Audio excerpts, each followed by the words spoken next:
Hi everybody. For today's project we're going to be using a good bit of fiberfill, a lot of it. This is some twine from Dollar General, needle, and upholstery thread. Glue gun too. Some good scissors for fabric. These are doll needles. They're sharp and long. We really need long needles to do this. You can also find, I think they're upholstery needles. They're very, very long. And that's a baby blanket from Dollar Tree. And the first thing we're going to do is just cut that in half. They're 30 by 30 and we want a piece that's 15 by 30. And this does involve some sewing. You can glue this first seam if you want to, but it's done really quick if you just want to sew it. I've just got some upholstery thread on a regular needle and I'm just kind of whip stitching it together. We're going to end up covering this seam so it doesn't matter that it's perfect or not. And I just started with a little back stitch and now I'm literally just wrapping the fabric around the needle and pulling it through. We just want to make a little tube. And this is sped up, but it didn't take much longer than what it looks for me to do this. And when we get to the end right here, I'm just going to do another little back stitch, and I think I tie a knot. I tie way too many knots in this, way more knots than is necessary, that's for sure. Alright, now clip that thread. What we've got now is a tube. You can see it on the outside there. It's visible, but it's going to be covered up. And now I am taking my twine on the doll needle. This is not a super long one. This is just a regular long one, longer one than most needles.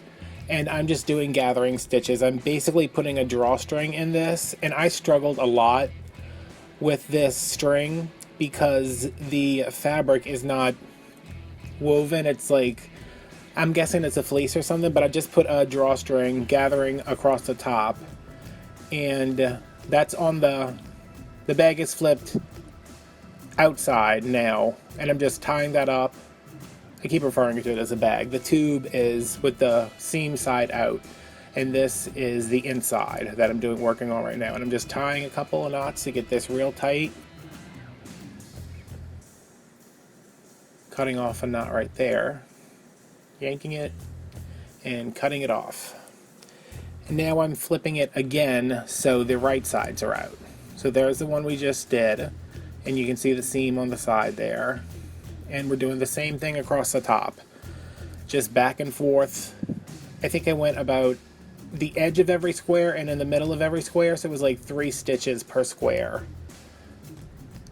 And we've got that drawstring all around the top, and before you pull any of the strings out, you want to start stuffing it. Before you pull the strings tight, you want to start stuffing it. And stuffing it a lot. I use almost a half a bag of fiberfill with this because I wanted it to be very tight and pretty big.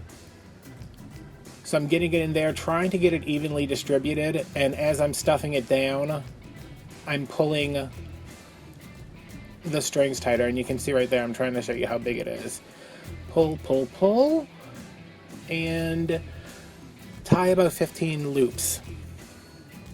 There's one. Let me see if I can count how many I did. No, that's 2, which is actually about 7 because I cut the other ones out. Now we've got a pumpkin and it's done. Doesn't it look great? Wait, no, it's not done. Okay, now I'm taking the doll needles again, the long ones this time, and I am starting from the bottom and bringing them up through the top. So I have a string coming out the top, a string coming out the bottom. And now on the bottom, I'm going to pull as tight as I can and really smash that down to tie that segment off.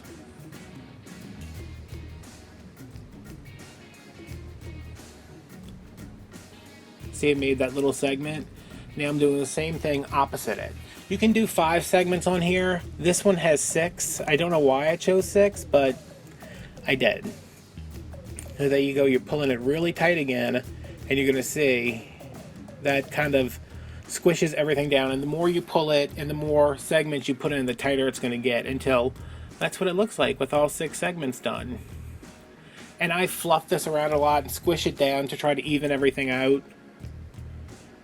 I like that it's not perfectly even. It looks a little bit more realistic, as much as a fabric pumpkin made out of a baby blanket could be. Now I'm using the pom-pom maker from Plaid. It's by Plaid. It says Bacilla on there though. And I like this one because it's not as bulky as the ones from Clover, and all I'm doing is wrapping around, wrapping around, wrapping around. I did have to use an X-Acto knife, and please don't use it like I do. Just be careful. I did have to use an X-Acto knife because it's hard to get the scissors in between those 2 little pieces of wood. But I'm just cutting that open, and then I'm taking a string and tying it through both of the discs of wood. And you can see once I get it in, they kind of fall away. And then I just tighten it up again and trim up the pom-pom some. And what I did with this one, I really like to rub it around in my hands to get it to kind of fray a little bit. Get it kind of rough looking. And then I'm just going to use some hot glue and stick it on the top of there. And that's about it. I really like the way this came out. I hope you guys like watching it too. Remember to comment, like, subscribe, turn on notifications, all that good stuff. See you guys later. Bye.